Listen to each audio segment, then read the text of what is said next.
김능구와 장성철의 직언직설 8월달 8월 14일 시작하도록 하겠습니다.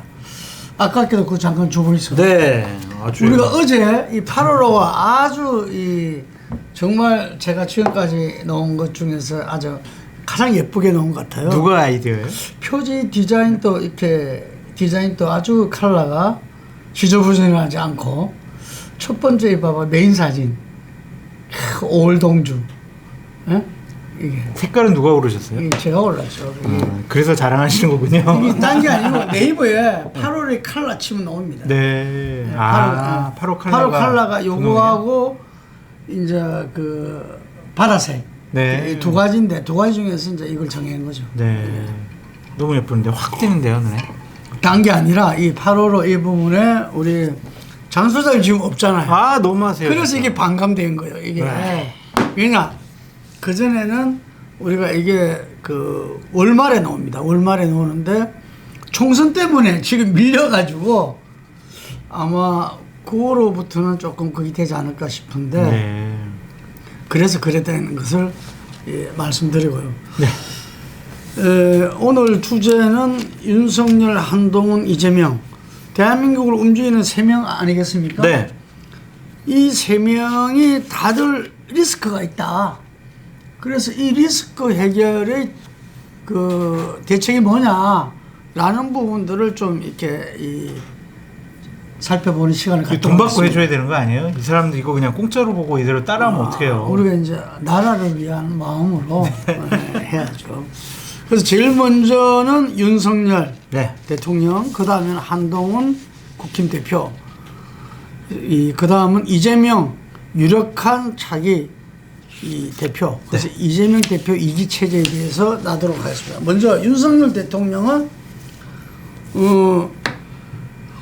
인사마다 어떻게 하면 저렇게 이 거구 제가 보니까 영어로 far right더라고. 제가 발음 안 좋은데 거구를 아주 멀리 있는 오른쪽 이래 far right라던데 그 최근에 인사를 하는 거 보면은 정말 보수 쪽에서도 제가 이야기를 들어보면은 참 기가 막힌다. 그러니까요. 어째 저런 사람만 어디 골라서 하느냐. 글쎄 말입니다. 네, 어떻게 보고 계십니까?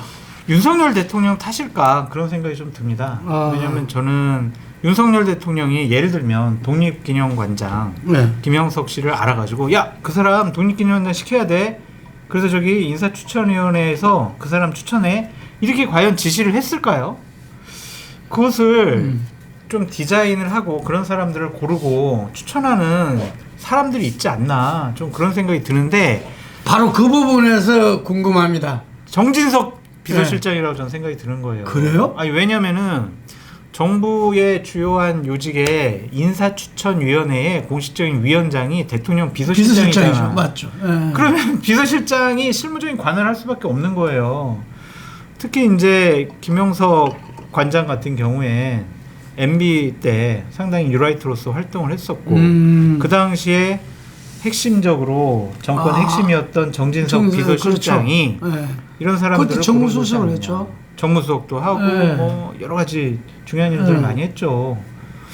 그래서 저는 정진석 비서실장 라인들, 인맥들 이런 분들이 지금 우리나라 대한민국 곳곳 요직에 임명되는 것이 아닌가. 좀 그렇게 생각할 수밖에 없어요. 우리가 정진석 비서실장 인사가 났을 때 저희 기사가 네.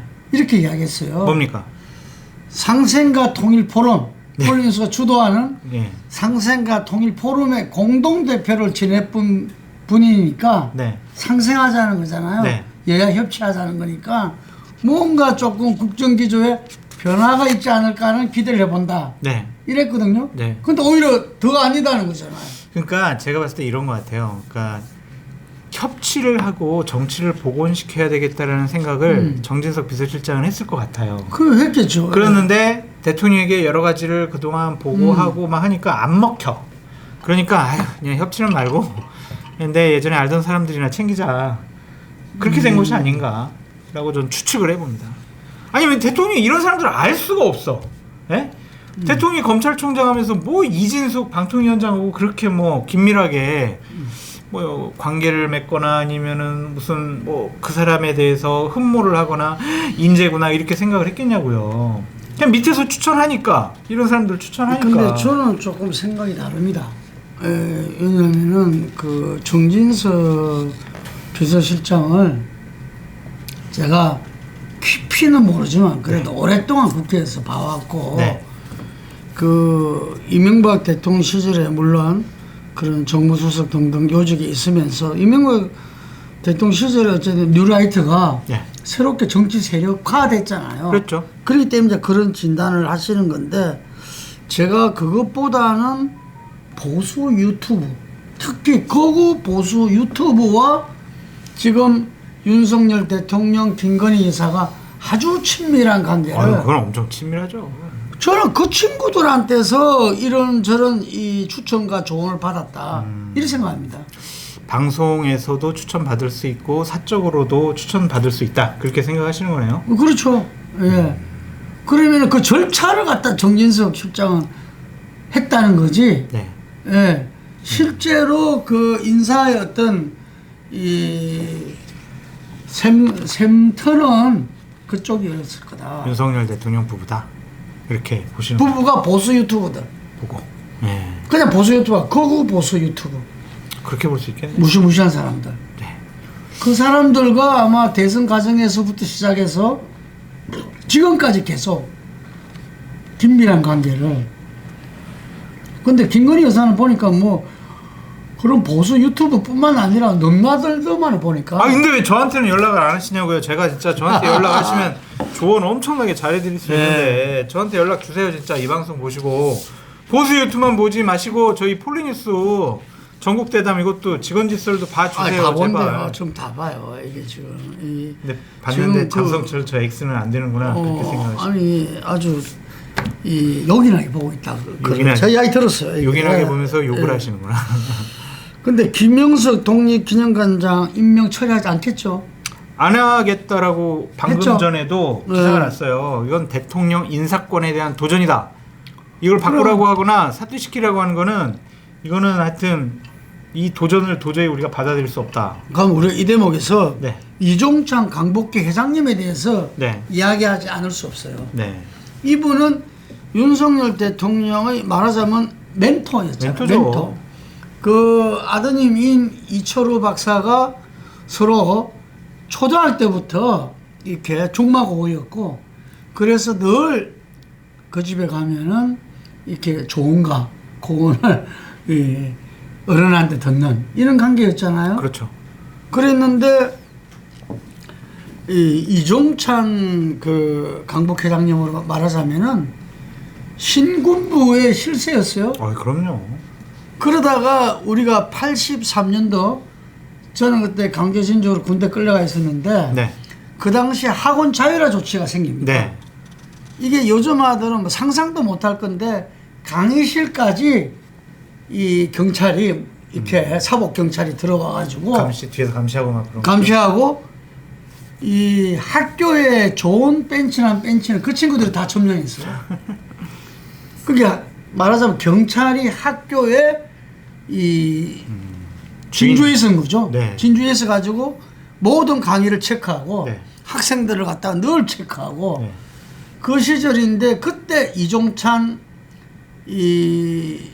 당시에 직책이 뭐 있는가 지금 잘 기억이 안 나는데 민정당 뭐 사무총장도 하고 그랬죠. 사무총장도 하고 했는데 그때는 아마 안기부에 계셨던 것 같은데 네. 하여간에 학원 자율화 조치를 진언했죠.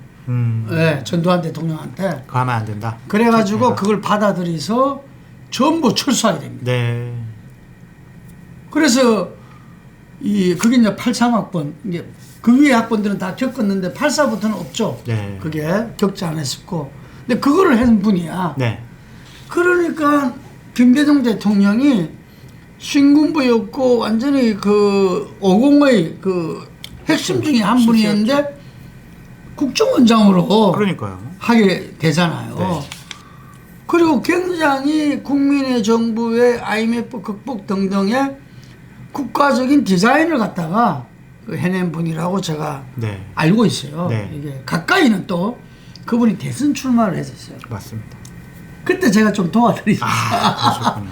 예. 잘하시겠네요. 예, 뭐 잘하는 정도는 아닌데, 우리 대우 씨나, 누구죠? 이 대우. 김우중 회장. 네, 김우중하고 동기입니다. 경기고등학교. 네. 그래가지고,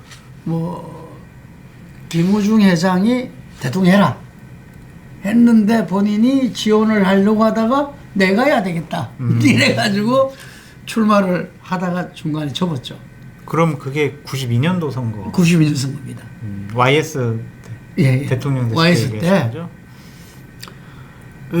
어쨌든 그런 역사를 거친 분이니까 자기 소신, 네.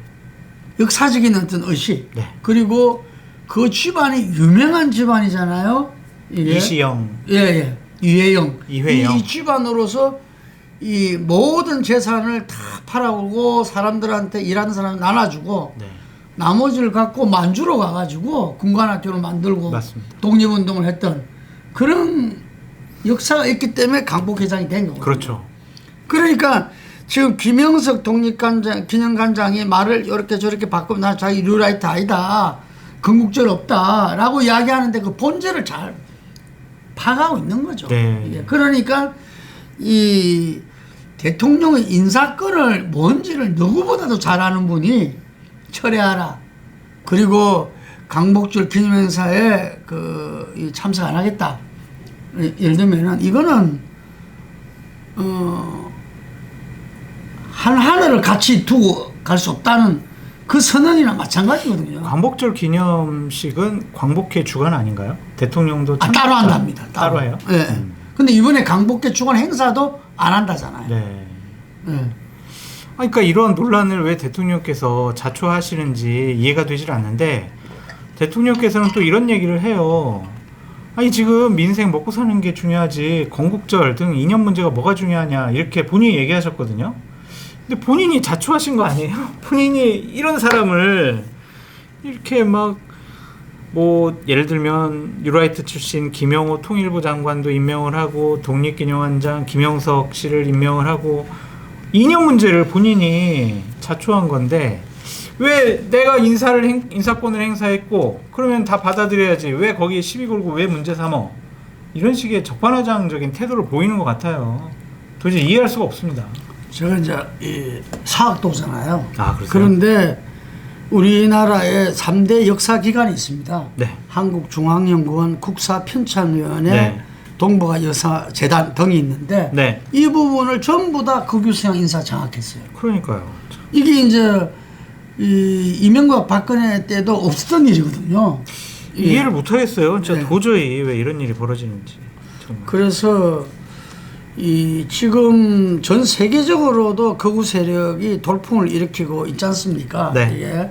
그래서 그런 부분하고 연계되면서 하는데 사실은 우리가 보면 알겠지만 이 극우 세력이 결국은 이렇게 국민적인 기반을 확충해 나가는 게 아니라 이 많은 학자들이나 이 전문가들이 좀 이 세계사의 변환기에 어떤 발악을 하고 있다.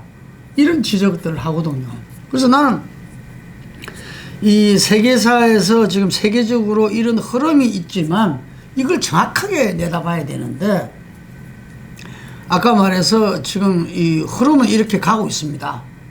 라는 부분들이 아마 윤 대통령한테 주입되고 또 그것이 애국의 길로 지금 가고 있지 않나. 아니 근데 대표님 이탈리아라든지 프랑스, 미국 이렇게 이제 구구 세력들 좀 보수 쪽 사람들이 막 등장을 하는 것들은 자국 이익 우선주의, 자국 민족주의 이런 거잖아요. 근데 우리 지금 구구 세력, 뉴라이트 이런 분들은 친일 논란이 발생하고 있는 거 아니겠어요?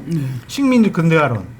일본의 식민 지배가 대한민국 근대화에 도움이 됐다. 그거 없었으면 대한민국은 도로 하나, 공장 하나, 철도 이런 거 놓을 수가 없었다. 이런 식의 근대화론 찬성론자들인데 이거는 극우라는 이념, 보수라는 이념의 잣대로 봐도 이건 해석이 안 되는 거예요. 도저히. 달라요. 외국하고는. 그런데 네.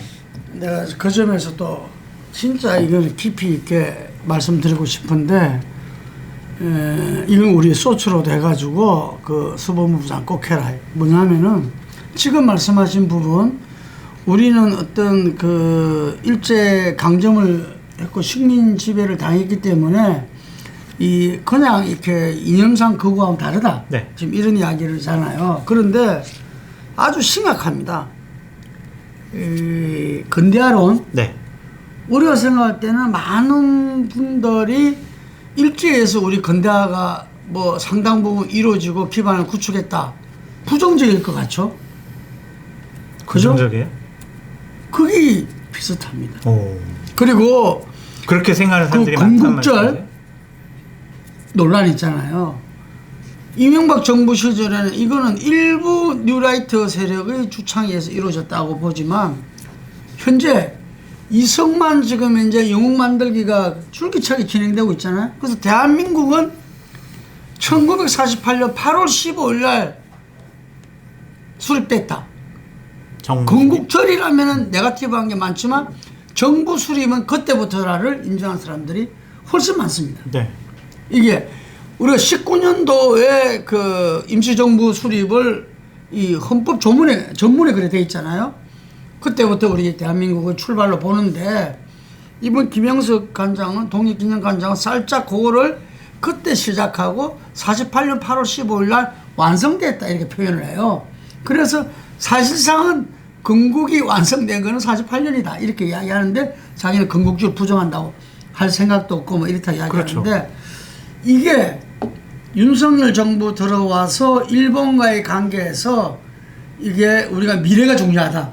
이래서 과거사에 대해서 과거를 넘기고 우리가 미래로 같이 가자. 이런 방향으로 갔잖아요. 그러다 보니까 이 일본에 대한 일제시대에 대한 그 부분들이 금방 말한 대로 근현대사에 대한 그 우리의 그 가치라든지 이런 부분들이 굉장히 혼란 상태에 있습니다, 지금. 네. 혼란 상태에 있어요. 혼란 상태에 있는데 아까 내가 말한 대로 이 3대 역사기관이 전부 다 극우 세력이 장악하면서 지금 현재 국민들의 여러 가지 부분에 있어가 짚고 이 공유하고 또 교육되어지고 해야 되는 부분에 일대 혼란이 벌어지고 있는 겁니다. 그래서 지금 현재 이게 이 여론조사를 해보니까 네. 굉장히 혼란스러운 결과가 나왔어요. 그래서 지금 저희가 이제 그 부분을 다듬고 있는데 한길 리서치랑 같이 조사해서 다듬고 있어요. 다듬고 있는데 야 이걸 갖다가 정말 우리 국민들이 금방 이야기한 대한민국의 출범을 어디에 두고 있느냐 그리고 우리 그 근대화 부분들에 대해서 그냥 규정적인 차원이 아니라 저는 제가 우리 그 국사학과 선후배들한테 이야기했는데 왜 우리 근대사 현대사 부분에 일본보다도 연구자가 10%도 안 됩니다. 네.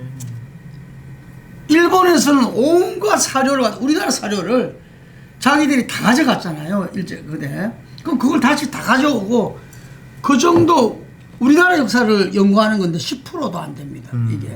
그러니까 이거는 역사는 결국 사료에 대해서 누가 더 그거 하냐 문제인데 게임이 안 되는 거죠. 네.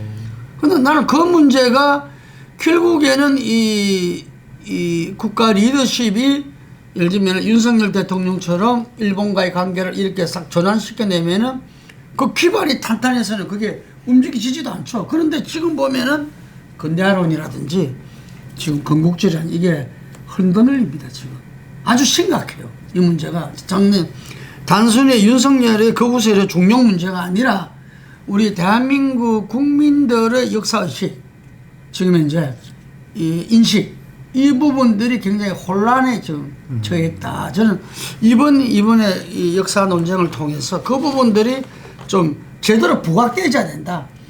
윤석열 대통령이 다 인사 문제만 이야기할 게 아니라 우리 전체가 지금 현재 근현대사에 대해서 흔들리고 있고 혼란에 빠져 있다. 이걸 갖다 하는 계기가 됐으면 좋겠습니다. 옳으신 말씀입니다. 한동훈 대표인데요. 네. 한동훈 대표 지금 뭐 나름대로도 김경수 복권을 두고서도 뭐 다른 이야기를 했지만 조금 비겁한 방법 것 같아요. 이게 반비공개적으로 반비공개적으로 촉근을 통해서 알려졌다. 이야기하고 자기는 빠지고. 그 내가 여의도 문법을 빨리 익혀도 너무 빨리 익혔다. 그렇죠. 근데 여의도가 그렇게 비겁한 사람이 결국에는 오래 가지 않거든요. 네. 그 잘못 배운 거야 내가 볼 때. 네. 예. 그런데 현재 당직 인사나 이런 부분에서도 볼 때 본인에 의한 그렇게 추천한 국민 눈높이 부분과는 윤석열 대통령 그거하고는 결국 적대적 모순이기 때문에 그러니까요. 투쟁하지 않을 수 없는데 네. 그 부분을 이렇게 이 제가 이야기한 거는 이 현재의 그 평화공존, 윤한 평화공존. 윤한 평화공존, 갈등을 평화공존으로 해야 자기 세력화 시간이 필요하니까. 그렇죠. 지금 20명도 안 돼요. 안 돼요. 어렵게 뭐 중앙일보인가 거기서 났던 데 보니까 18명인가 다 쳐서 18명이잖아요. 이게 108명 중에서. 우리가 이해하는 3자 특검법 의총가면 그냥 작살 나겠죠. 네. 요즘 한동안 움직임 어떻게 보십니까? 저는 리더십이 상당히 흔들리고 있다. 왜 이렇게 조급하고 성급하게 모든 걸 결정하려고 하는지 이해가 되지 않는다라고 계속적으로 얘기를 하고 있습니다. 그러니까 예를 들면은 복권 문제와 관련해서도 마찬가지 생각이에요. 대통령의 인사권이잖아요. 그거 건드는 순간 대통령은 되게 화날 수밖에 없거든요. 아니 아는 사람이 더 한다고. 이 정말 내가 사명과 복권은 대통령의 고유 권한이라고 한동훈이 법무부 장관 시절에 그렇게 얘기했던 거고, 국민의 대통합을 위해서 민주당 쪽 인사들도 복권해주고 사면해준다, 그렇게 본인이 얘기했잖아요. 그런데 김경수 전 지사와 관련해서는 반대한다라고 반비공개적으로 얘기를 했단 말이에요. 그러니까 이것은 어떠한 태도고 어떠한 판단 때문에 했느냐. 저는 그 판단에 방식과 절차와 결정이 대단히 부적절하고 잘못됐다라고 비판을 하고 싶은 거예요. 그러니까 이게 어느 하나의 메시지를 던지고 당대표의 생각이 이렇다라고 밝혀지게 되면 전국적으로 파장이 어떻게 될 것인가를 정무적인 판단을 해야 되잖아요. 이번에 그게 없었던 것 같아요.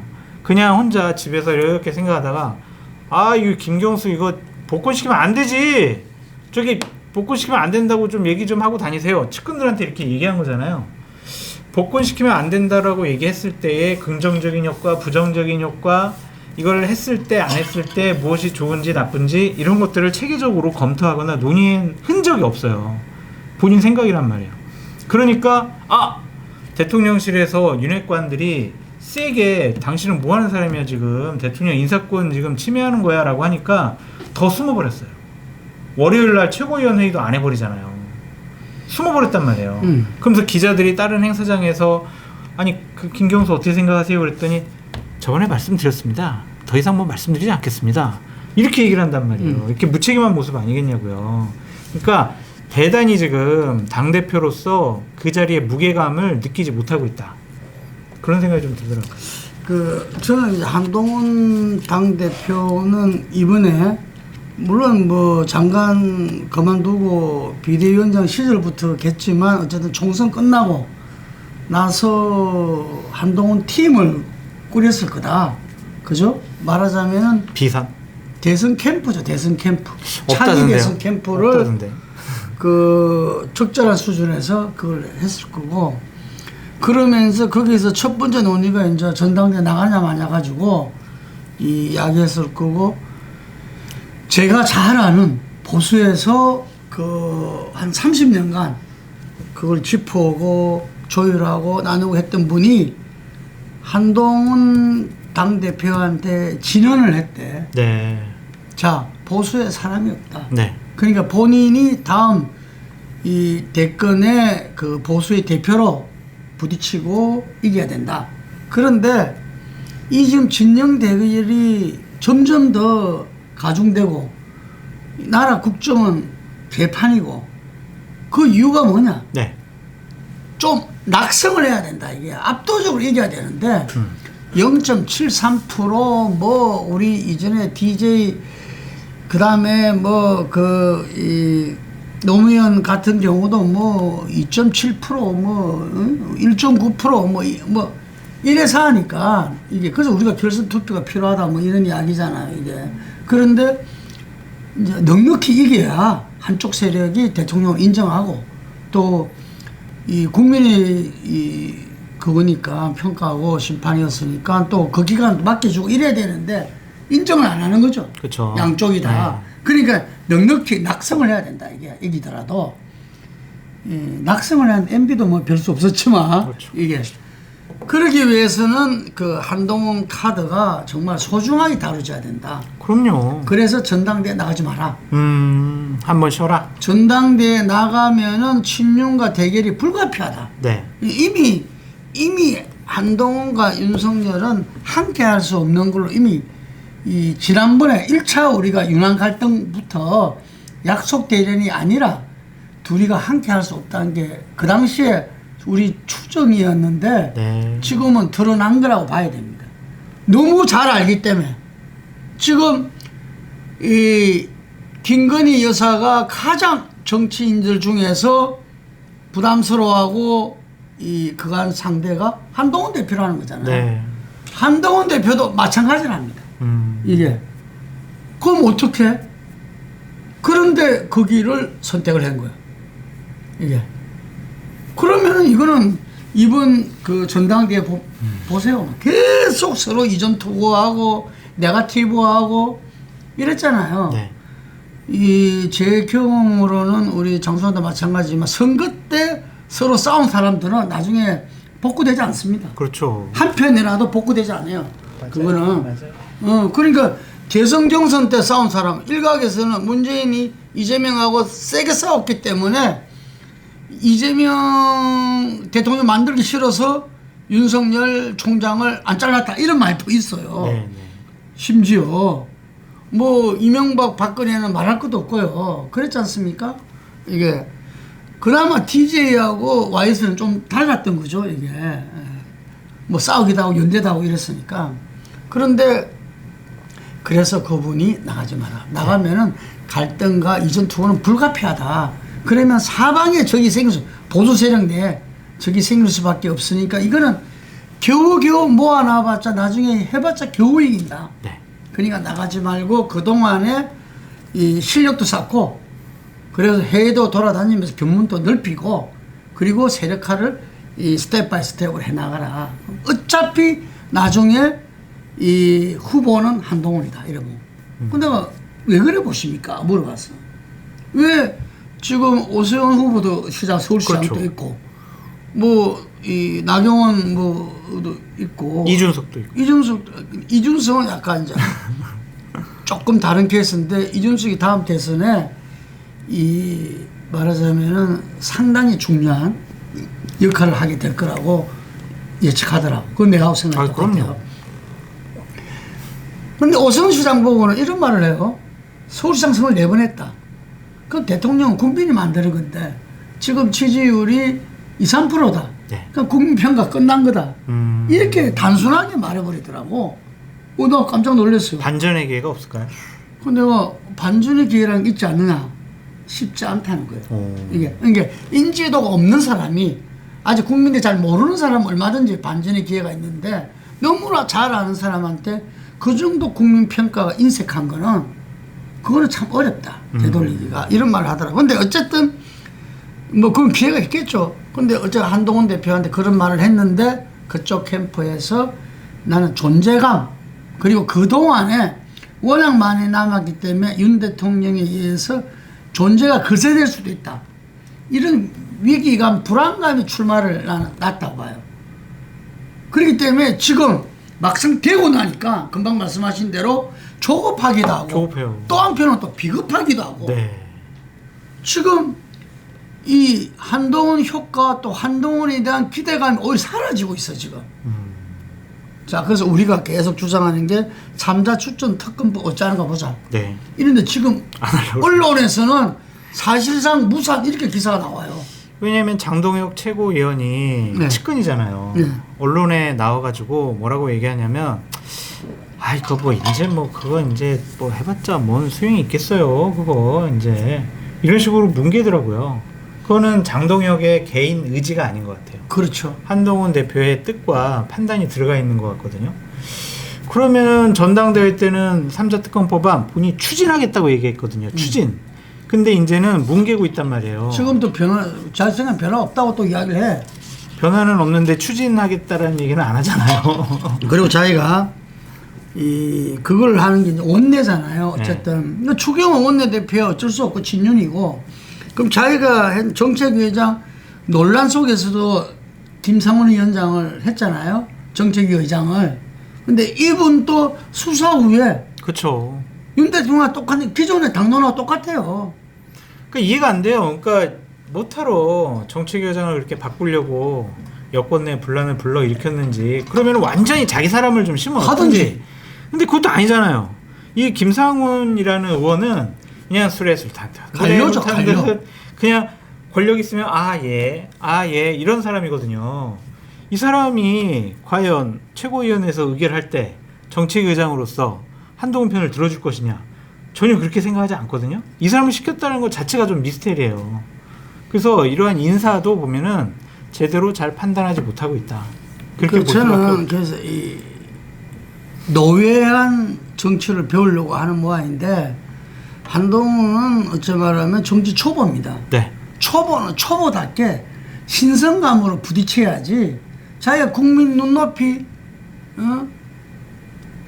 국민만 바라보고 거기다 윤석열 대통령이 이야기했는데, 계속 이야기했는데, 국민만 계속 이야기했는데, 실제로는 아니잖아요. 그게 오히려 국민을 늘 불안하게 하고 국민이 걱정하게 만드는 대통령인데, 본인도 지금 마찬가지입니다. 네. 지금. 네. 이게 그래서 그분 말 맞다나, 당대표 된 게 이 사람이 다음 대선 길로 이렇게 가는 게 아니라 오히려 검정 속에서 이렇게 탈락되는 그런 과정이 될 수도 있다는 게 지금 이 많은 사람들이 이제 드디어 이야기하게 되고, 나는 그 시금석이 3자 추천 특검법이라고 봅니다. 이 부분들을 장동혁 최고가 아마 전체 기류를 읽었겠죠. 왜냐하면 지금 의총에서는 이거 통과 절대로 어렵습니다.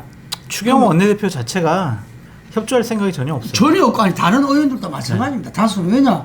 다수가 TK잖아요. 108명 중에서. 그렇죠. 그 사람들이 지금 이제 그걸 갖다가 이 한동훈과 업해서 그게 일종의 쿠데타인데, 쿠데타를 할 사람이 아무도 없어요. 맞습니다. 이게. 그래서 제 생각할 때는 좀 일찍 나왔다. 그리고 만약에 자기가 변화와 쇄신 속에서 나왔으면은 이 속에서 장렬하게 하고 그 다음을 보더라도, 네. 저는 이렇게 눈치 보면서 대충 이렇게 가고 뭐 이래 가다가는 진짜 끝이 다 보인다.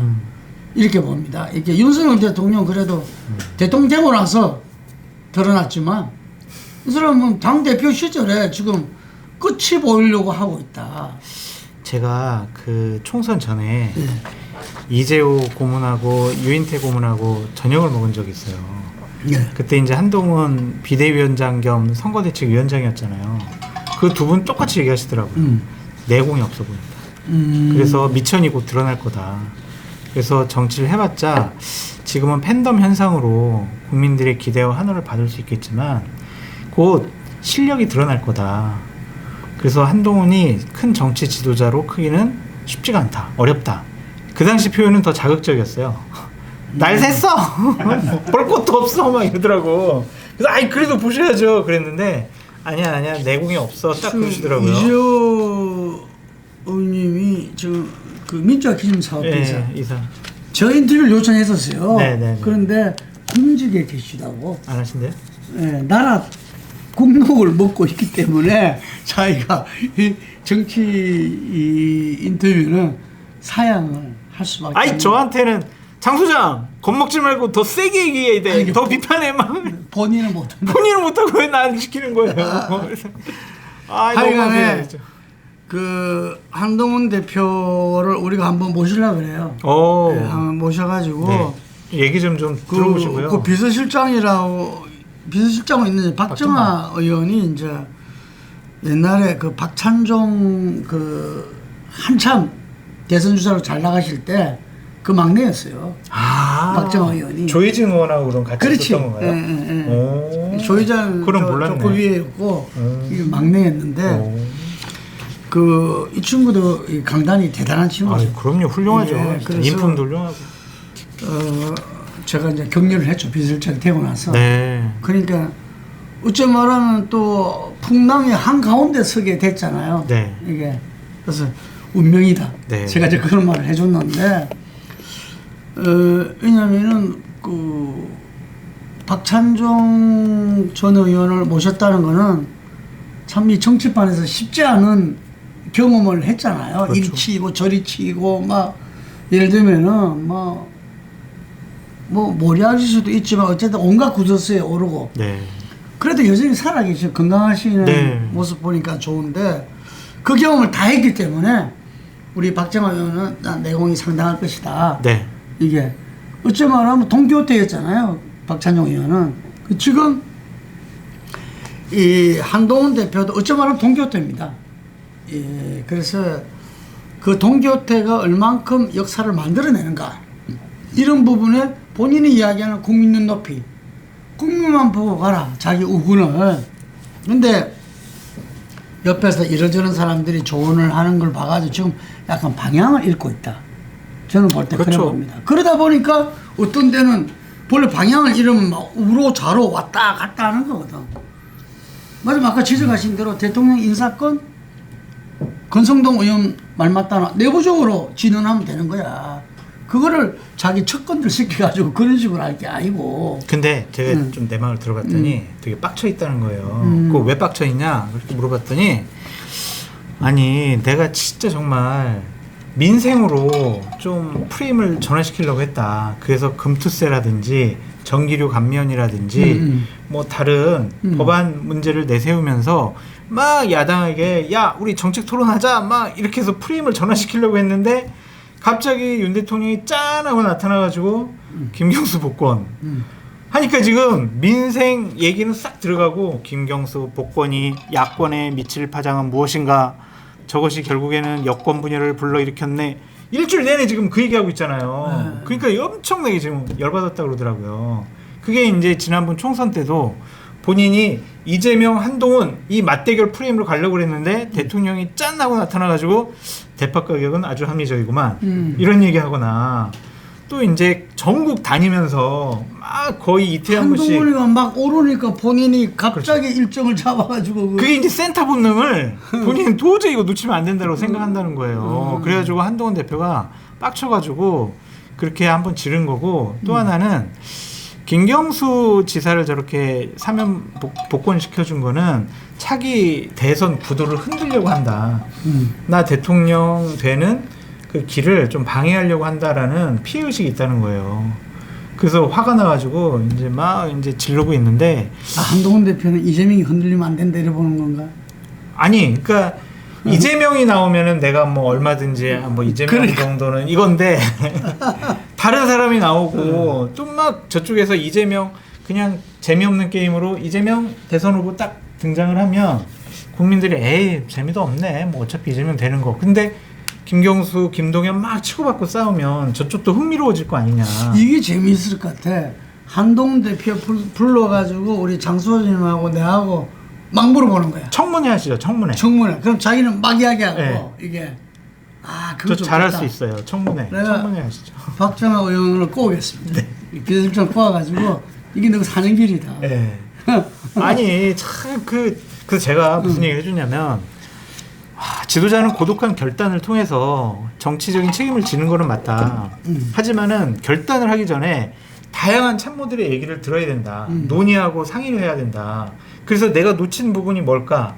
내가 예상하지 못한 부분 뭘까? 그걸 체크하고 그 다음에 종합적으로 판단해서 본인이 고독한 결단을 내리는 거지. 혼자 집에 가서 반신욕하면서 열받는데? 한동훈 저 김경수 복권 반대. 김종혁 최고위원 저기 김경수 복권 반대한다고 좀 얘기하고 다니세요. 이거는 아니에요. 그래 한다는 겁니까? 그렇죠. 논의를 안 한대요. 그래서 팀이 아니다 이거요? 아니에요. 팀이 지금 완전히 단독 플레이예요. 지금 큰일 났어요. 그래서 제가 얘기를 해줬어요. 당에 사무처, 기조국, 정세분석국 다 있다. 정말 유능한 애들이다. 그런 애들한테 자, 우리 김경수 지사 복권 문제 대통령 결정했는데 나는 반대하는 메시지 낼 거예요. 이것이 정치적으로 어떤 영향이 있을 거고 긍정적인 효과, 부정적인 효과, 내가 하는 게 좋은지 안 하는 게 좋은지 판단 보고서 좀 올려주세요. 걔네들은요 하루 만에 다 올려요. 그렇지. 그러면 그걸 보고 그래. 당직자도 해보셨잖아. 네. 그러면은 그래 이번에 안 하는 게 맞겠네. 이렇게 판단할 수 있잖아요. 근데 그런 거 없이 그 시스템 활용을 안 한다. 안 해요 지금. 아, 그러니까 제가 너무 공당의 시스템 활용을 안 한다 이거지. 못 믿겠다라는 거죠. 왜냐? 안 믿겠다. 대통령실에 당직자들 많이 가 있거든요. 내가 지금 사무처 당직자들에게 무슨 뭐 얘기를 하거나 피하 구분이 잘 안 되니까. 네, 정보가 다 넘어간다. 그래서 그러면 당대표를 그게 못 한다. 문제라. 그게. 당대표를 못 한다. 그러니까 그 이거- 이재명 1급 체제도 다 이유가 있다니까. 그렇죠. 피하 구분이 안 돼요. 다 적군이니까. 그러니까 한동훈 대표는 지금 리더십 자체를 고치지 않으면은 정치권에 안착하기가 전 쉽지 않다.